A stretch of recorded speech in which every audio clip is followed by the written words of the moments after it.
नमः संस्कृताय विद्यार्थियों, आज मैं आपके लिए आपकी हिंदी पुस्तक में दिए संस्कृत पाठों में चतुर्थ पाठा सुभाषितानि का वाचन और अर्थ लेकर प्रस्तुत हुई हूँ।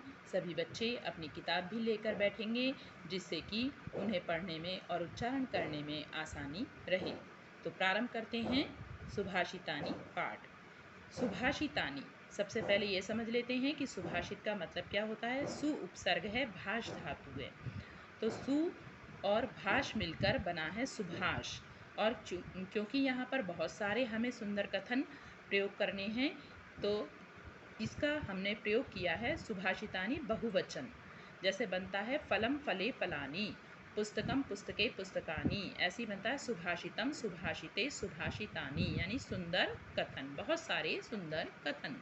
तो प्रारंभ करते हैं बच्चों पाठ। वर्मे को गुणी पुत्रो नाचा मूर्ख शतयपि, एकश्चंद्र स्तमोहंती नाचा तारा गणैरपि। यहाँ पर बच्चों आपको बताया गया है कि बहुत सारे मूर्ख पुत्रों की अपेक्षा एक गुणवान पुत्र का होना श्रेष्ठ है, अर्थात जो अच्छा पुत्र है वो एक ही पर्याप्त है।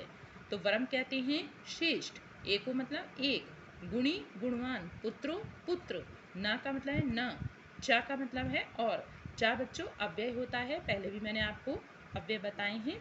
मूर्ख शतैरपि, मूर्ख मतलब मूर्ख और शतै मतलब सैकड़ों, और अपि का मतलब भी। यहाँ पर च और अपि ये दो अव्ययों का प्रयोग किया गया है। तो इसके पूरे लाइन का अर्थ करते हैं।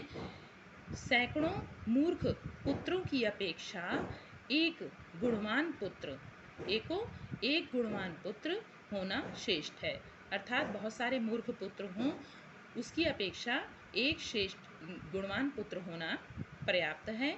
उदाहरण दिया है बच्चों चंद्रमा और तारों का। जैसे रात्रि में तारा गणैरपि, सैकड़ों असंख्य तारे भी अंधकार को, तमो कहते हैं अंधकार को, ना हंती नहीं नष्ट कर पाते हैं, जबकि एक अकेला चंद्रमा उस अंधकार को नष्ट कर देता है। अगला है मनीषिणा संति नाते हितैषिणा, हितैषिणा संति नाते मनीषिणा, सुहृद विद्वानपि दुर्लभो नृणाम, यथौषधम स्वादु हितम च दुर्लभम। अब मनीषिणी विद्वान और हितैषी लोगों के विषय में यहाँ बताया जा रहा है कि जो मनीषिणा विद्वान हैं वे हितैषी नहीं हैं, आपका हित नहीं चाहते हैं। हितैषिणा जो हितैषी हैं वे विद्वान नहीं हैं। सुहृद विद्वान अपि, और जो मित्र और विद्वान ये दोनों एक साथ हों मनुष्यों में, ऐसा होना दुर्लभ है, बहुत कठिन है। जैसे उदाहरण दिया है औषधि का, जैसे औषधि का स्वादिष्ट होना और हितकारी होना दोनों एक साथ होना दुर्लभ है, अर्थात मुश्किल है। कहने का तात्पर्य यह है कि जो विद्वान हैं वो आपका हित चाहे ऐसा नहीं है, और जो हितैषी हैं वो विद्वान भी हों ऐसा नहीं है, क्योंकि हित चाहने वाला व्यक्ति आवश्यक नहीं है कि वो विद्वान भी हो। और दोनों ही गुण एक साथ मिल जाएं ऐसे मित्र में कि वो विद्वान भी हो और आपका मित्र भी हो, तो ऐसा दोनों मनुष्यों में होना दुर्लभ है, यानी कि मिल तो सकता है लेकिन आसानी से नहीं मिलेगा। उदाहरण के लिए आपको औषधि का उदाहरण अभी बताया है कि कोई औषधि आपको दी जा रही है तो वो स्वादिष्ट भी हो और आपको फायदा भी करे, ऐसा दुर्लभ है। अगला है चक्षुषा मनसा वाचा कर्मणा च चतुर्विधम प्रसादयति यो लोकम तम लोको नु प्रसीदति। चक्षुषा चक्षु कहते हैं आँखों को, मनसा मन से, वाचा वाणी से, कर्मणा और कर्मों से, चतुर्विधम चार प्रकार से, इन चार प्रकार से, यो लोकम जो संसार को, प्रसादयति मतलब प्रसन्न करता है, तम लोको नु प्रसीदति उसको संसार प्रसन्न करता है। अक्रोधेन जयेत क्रोधम असाधुम, साधुना जयेत जयेत कदर्यम दानेन, जयेत सत्येन चानृतम। अक्रोधेन जयेत, क्रोधम क्रोध को, अक्रोधीन क्रोध न करके जीतना चाहिए। असाधुम दुष्ट को साधुना सज्जनता से जीतना चाहिए। जयित कदर्यम दानेन कंजूस को दान से जीतना चाहिए। जयित सत्येन चानृतम, चा देखिए फिर से आया यहाँ पे अव्यय है, और अनृतम मतलब झूठ को सत्येन सत्य से जीतना चाहिए। देखिए यहाँ पे जीतने के अर्थ में प्रयोग की जाती है धातु है, विधिलिंग लकार का प्रयोग किया गया। जैसे आपने पढ़ा होगा पहले में शुरू की कक्षाओं में पठेत पठेताम पठेयु विधिलिंग लकार में, ऐसे जयेत जयताम जय।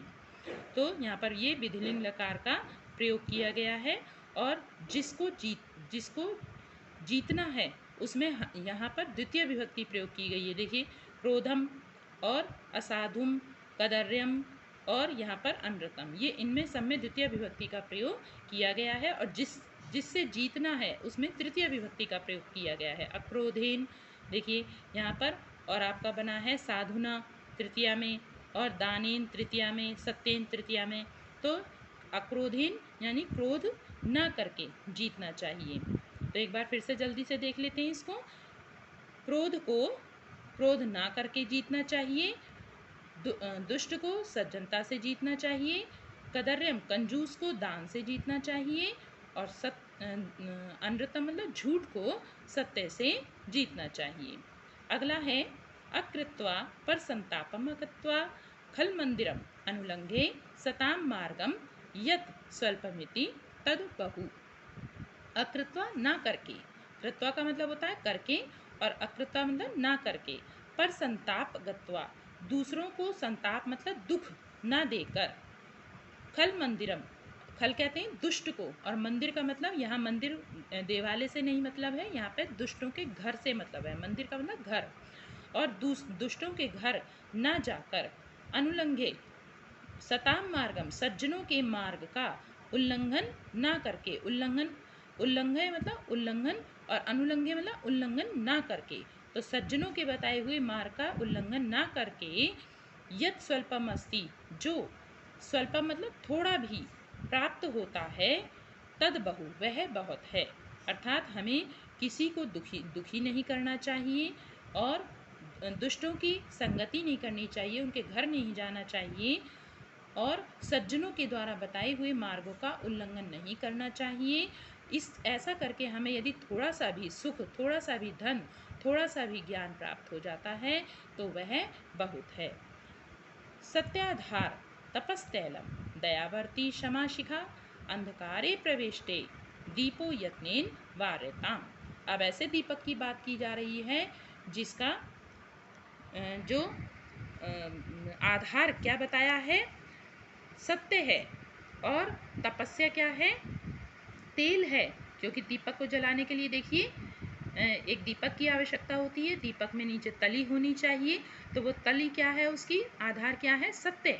और तपस्तैलम, और तपस्या क्या है, तेल है।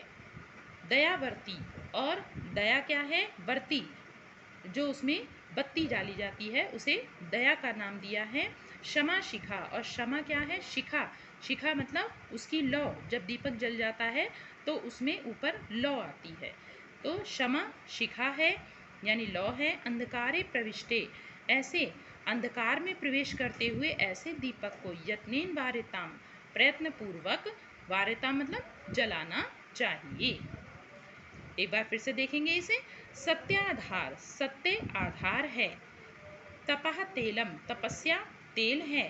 दयावर्ती दया वर्ती मतलब बत्ती है। क्षमा शिखा अर्थात लौ है। अंधकारे ऐसा दीपक हमने तैयार करा, और ऐसे दीपक को तैयार करने के बाद क्या बता रहे हैं कि ऐसे दीपक को अंधकार में ले जाते समय क्या करना है, प्रयत्न पूर्वक जलाना चाहिए। क्योंकि ऐसे दीपक को जलाने के लिए हमने इतनी महत्वपूर्ण वस्तुओं का प्रयोग किया है। त्यज दुर्जन संसर्ग भज साधु समागमम कुरु पुण्यम अहोरात्रम स्मर नित्य अनित्यताम। त्यज मतलब छोड़ दो, दुर्जन संसर्ग दुष्टों का संसर्ग मतलब संगति, उनका साथ। भज साधु समागमम सज्जनों का साथ रखो।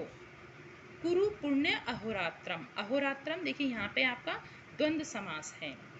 अहो कहते हैं दिन को और रात्र मतलब रात। दिन रात पुण्य के कार्य करो, यानी अच्छे कार्य करो। स्मर नित्यम अनित्यताम, और नित्य जो हमेशा रहने वाला है, और अनित्यताम जो हमेशा नहीं रहने वाला है। हमेशा रहने वाला क्या है? ईश्वर। और अनित्यता मतलब इस संसार में जो भी वस्तुएं हैं वो अनित्य हैं, जो हमेशा नहीं रहती हैं। इसलिए उन जो नहीं रहती हैं उनको भी याद रखना है, और जो हमेशा रहता है उसको भी याद रखना है। और क्या करना है? दिन रात पुण्य के अच्छे कार्य करने हैं।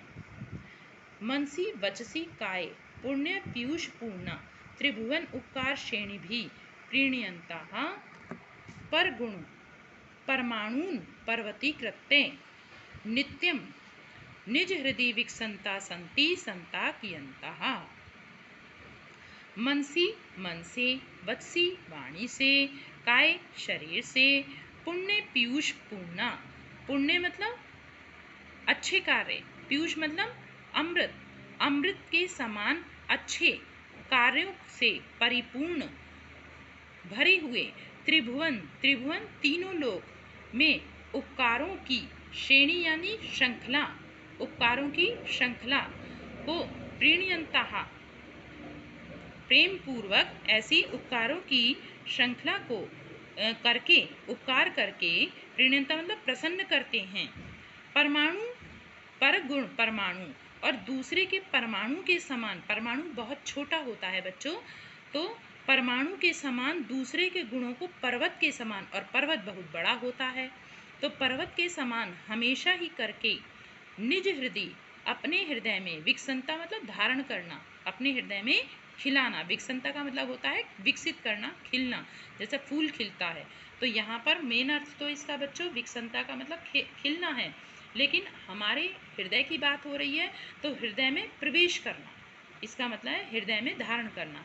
तो अपने हृदय में धारण करने वाले संति हैं, संता कियंता, ऐसे कितने संत हैं, ऐसे कितने, कियंता मतलब कितने, संता मतलब सज्जन हैं, जो दूसरे के छोटे से छोटे गुण को भी, किसी में बहुत ज़्यादा गुण नहीं है फिर भी उसके गुणों को पर्वत के समान बड़ा करके बताते हैं। तो एक बार फिर से देख लेते हैं, थोड़ा कठिन लग रहा होगा आपको। मनसी मन से, वाणी से और शरीर से, पीयूष पूर्णा अमृत से भरे हुए पुण्यों के द्वारा तीनों लोकों का उपकार करने की, उपकार की श्रृंखला से बने हुए प्रीणनता दूसरों को प्रसन्न करते हैं, और परगुण परमाणु दूसरों के परमाणु यानी परमाणु के समान दूसरों के गुणों को पर्वत के समान हमेशा ही करके, यानी बहुत बढ़ा चढ़ाकर बताने वाले, अपने हृदय में धारण करने वाले, विकसंती मतलब धारण करने वाले ऐसे कितने संत, कितने सज्जन हैं। अर्थात ऐसे सज्जन बहुत कम हैं, जो दूसरों में दोष तो बहुत निकालते हैं लोग, लेकिन दूसरों के गुणों को, छोटे से छोटे गुण को भी बहुत विशाल करके बताना, ऐसा बहुत कम लोग करते हैं। इसीलिए कहा गया है कि ऐसे कितने संत हैं, कितने सज्जन लोग हैं, अर्थात बहुत कम सज्जन हैं। तो बच्चों, यदि आपको ये पाठ अच्छे से समझ में आया हो तब कमेंट बॉक्स में अवश्य ही लिखकर भेजिएगा। आज के लिए इतना ही। धन्यवाद बच्चों।